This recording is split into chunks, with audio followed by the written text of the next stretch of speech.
Hello friends, कैसे हैं आप लोग। हम सब अक्सर एक ही गलती करते हैं, सबको एक ही तराजू में तौलते हैं। हर इंसान में कुछ अच्छाई और कुछ बुराई होती है, मगर हम ज़्यादातर सबकी बुराई ही देखते हैं। हमारे चैनल स्टोरी एंड टेल्स करी पर आज की कहानी में कुछ ऐसा ही है। चलिए सुनते हैं आज की हमारी कहानी। हमारी आज की कहानी का नाम है चोरी। मैं अपने स्कूल में पॉपुलर था, इसलिए नहीं कि मैं शरारती था, मगर इसलिए क्योंकि मेरे बहुत सारे फ्रेंड्स थे। मेरा नेचर ही कुछ ऐसा है कि सब मुझसे दोस्ती करना चाहते हैं। अब आप इसको अपने मुंह मियाँ मिट्ठू बनना कह सकते हैं, मगर ये सच है। पर जो भी हो, स्कूल लाइफ और स्कूल फ्रेंड्स हमेशा स्पेशल होते हैं। देखते ही देखते हम सब कब बड़े हो गए, कब 12th बोर्ड के एग्जाम्स भी दे दिए, पता ही नहीं चला। अब सभी लोग कॉलेज में एडमिशन की तैयारी कर रहे हैं। मुझे हमेशा से प्रोफेसर बनना था। मेरी मॉम एक कॉलेज में साइकोलॉजी की प्रोफेसर हैं और मेरी सबसे कूल फ्रेंड भी।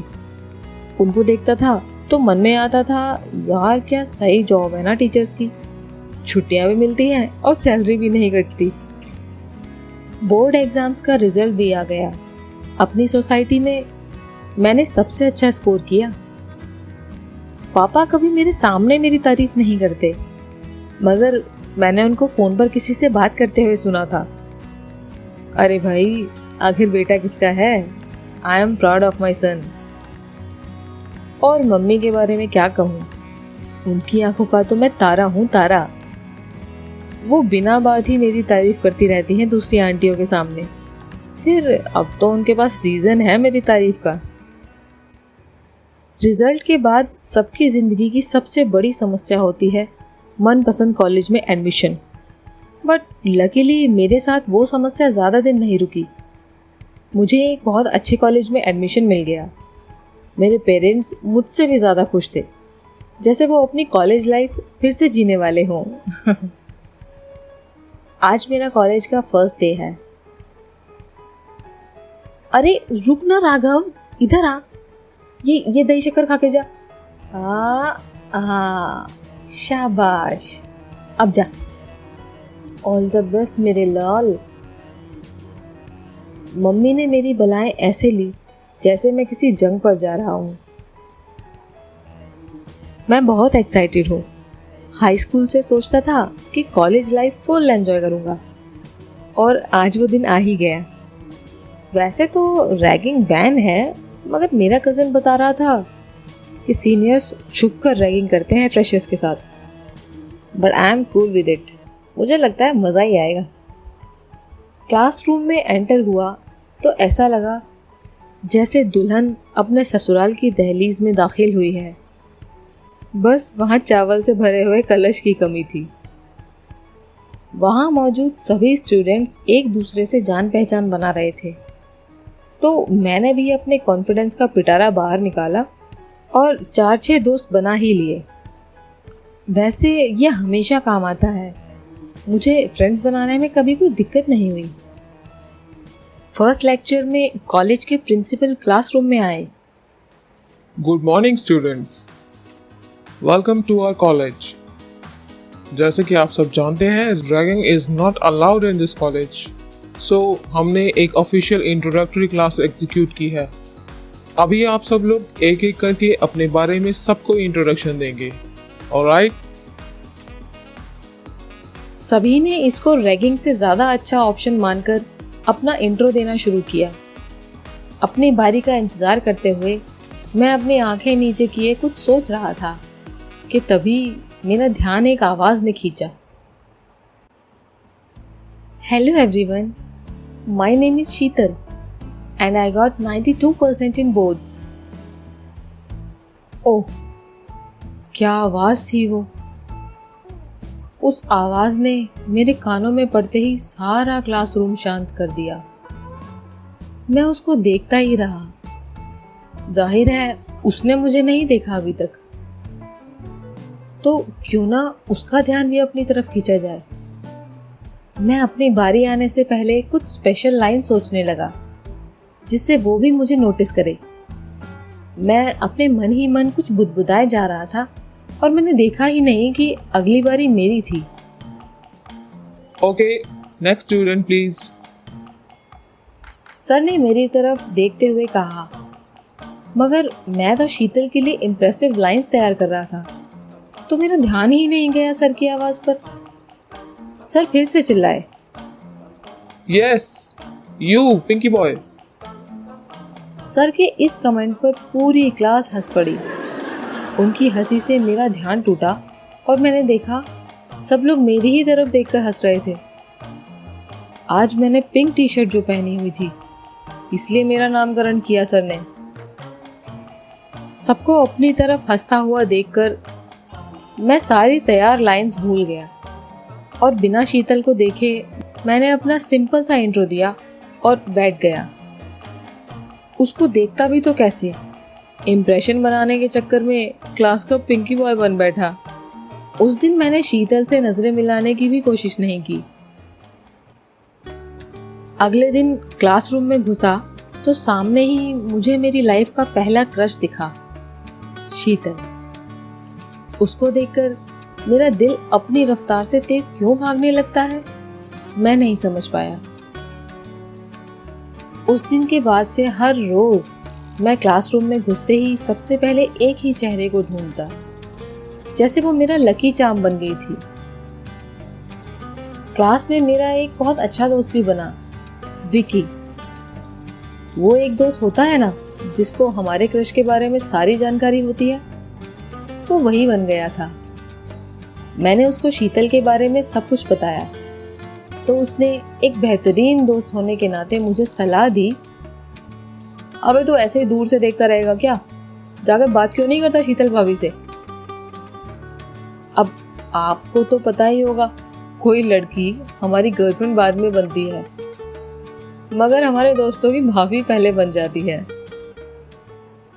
मैंने भी एक अच्छे दोस्त की तरह उसकी बात मानी और शीतल से बात करने उसके पास गया। उस वक्त मुझे वो दही शक्कर याद आ रहा था जो मम्मी ने मुझे कॉलेज आने से पहले खिलाया था। शायद मुझे उसकी जरूरत अब ज्यादा थी। वो वहां अपने दोस्तों के बीच बातें कर रही थी। मैं उससे थोड़ा पीछे खड़ा होकर उसको देखता रहा। इसकी आंखें कितनी सुंदर है, एक अच्छे खासे बंदे को डुबा दे इतनी गहरी है। इसकी स्माइल तो देख राघव, कितनी शांत और सुहानी है, और इसकी आवाज, उसका तो मैं कायल हूँ। मैं मन ही मन अपने आप से ही बातें किए चले जा रहा था। मुझे वहां देखकर उसकी एक फ्रेंड ने मेरी तरफ इशारा करते हुए कहा, शीतल, ये तो वही है ना, वो क्लास का पिंकी बॉय। हाँ सर के उस नामकरण के बाद मेरी इमेज पर जो गुलाबी रंग चढ़ा ना, वो कुछ ज्यादा ही गहरा हो गया था शायद। मैंने बिना कुछ बोले अपने कदम वापस मोड़ लिए तो शीतल ने उसको बोला, स्टॉप इट यार Neha, he is a nice guy. Sir ने तो उसको मजाक में बोल दिया था बस, अब उसे बुरा लगा होगा ना। उफ, बस यही तो बाकी था।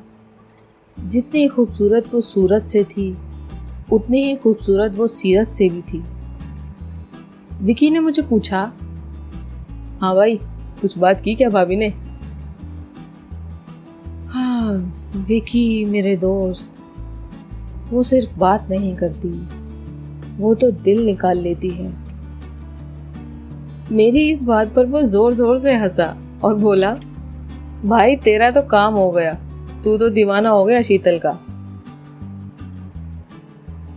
ऐसे ही कुछ दिन तक मैं उसको देखता रहा और मन ही मन सपने सजाने लगा।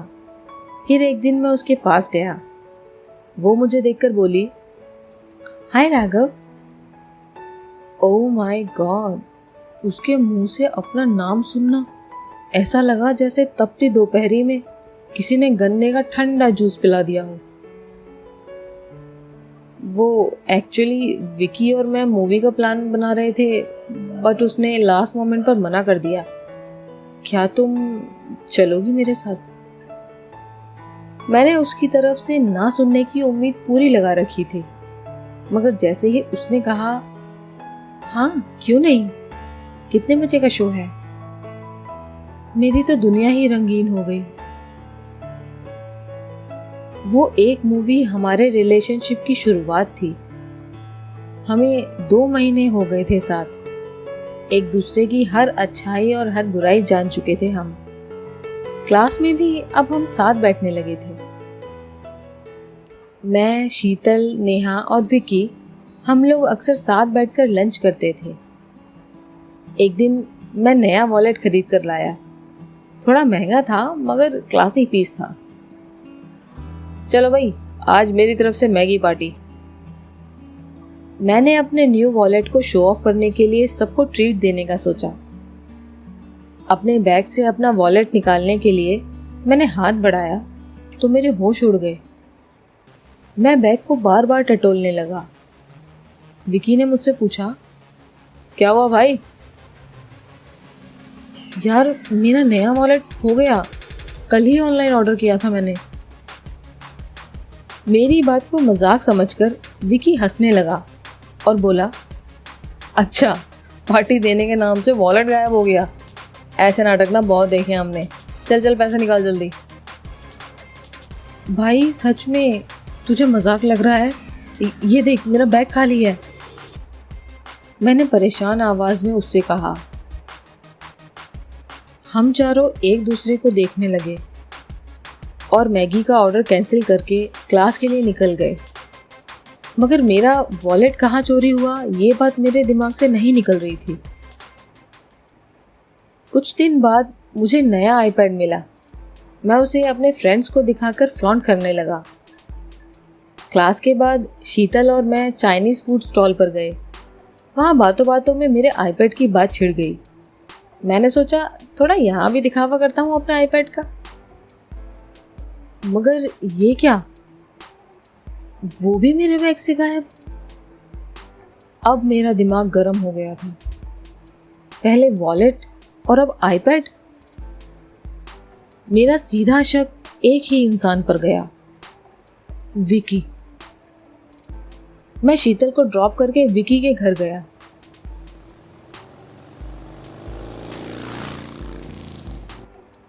विकी, देख, मैं नहीं चाहता कोई सीन हो, इसलिए चुपचाप मेरा वॉलेट और मेरा आईपैड मुझे वापस कर। अबे पागल हो गया क्या तू? क्या बोल रहा है? विकी ने चेहरे पर अनजान भाव के साथ मुझसे सवाल किया। हम दोनों के बीच काफी बहस हुई, पर उसने ये कबूल ही नहीं किया कि उसने ये चोरी की है। मैं गुस्से में वहां से चला आया। कुछ दिन तक मैंने उससे बात नहीं की। फिर एक दिन नेहा मेरे पास आई। यार राघव, देख, मुझे नहीं लगता कि विकी ऐसा कुछ कर सकता है। तुझे कोई गलतफहमी हुई होगी। नेहा की बात मुझे पसंद नहीं आई तो मैंने उसको गुस्से से पूछा, क्या मतलब है तुम्हारा नेहा?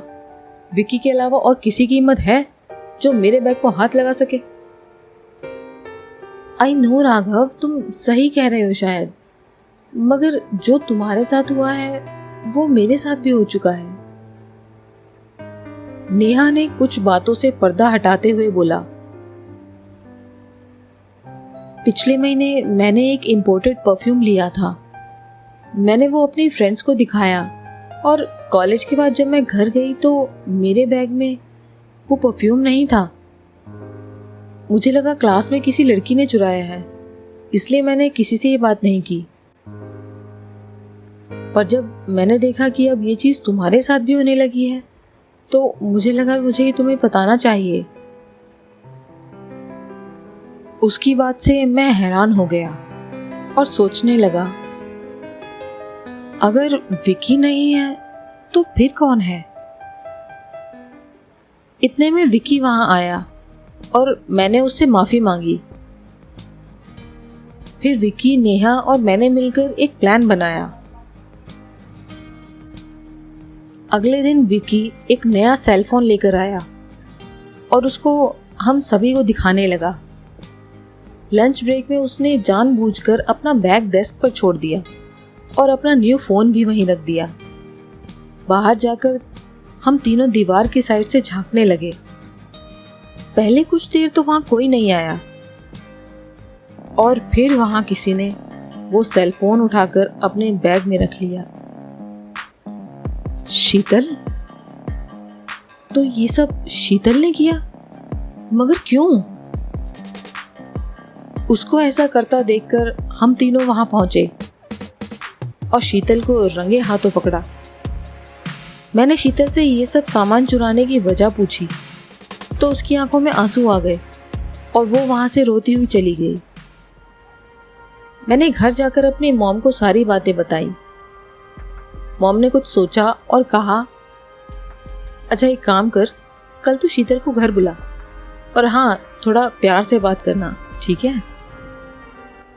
मैंने अगले दिन शीतल के साथ साथ नेहा और विकी को भी वहां बुला लिया। मैंने शीतल को देखकर कहा, शीतल तुम तो हम तीनों से ज्यादा अमीर हो, फिर तुमने ये सब? मॉम ने मेरा हाथ पकड़कर बीच में ही रोक दिया और शीतल को कंफर्टेबल किया। फिर उससे पूछा,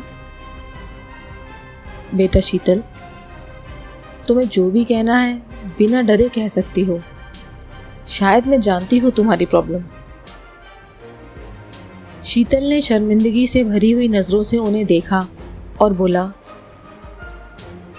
आंटी मैं क्लेप्टोमेनियक हूँ।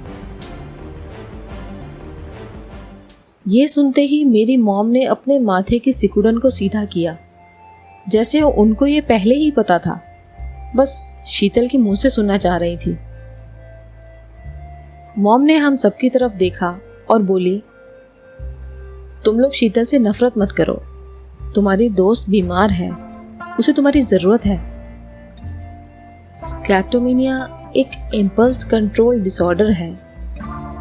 इसका पेशेंट वो चीजें चुराने की कोशिश करता है जो शायद उसके काम की भी नहीं होती, मगर वो चीज चुराने की इच्छा इतनी स्ट्रांग होती है कि वो खुद को रोक नहीं पाता और ना चाहते हुए भी चीजों को चुरा लेता है।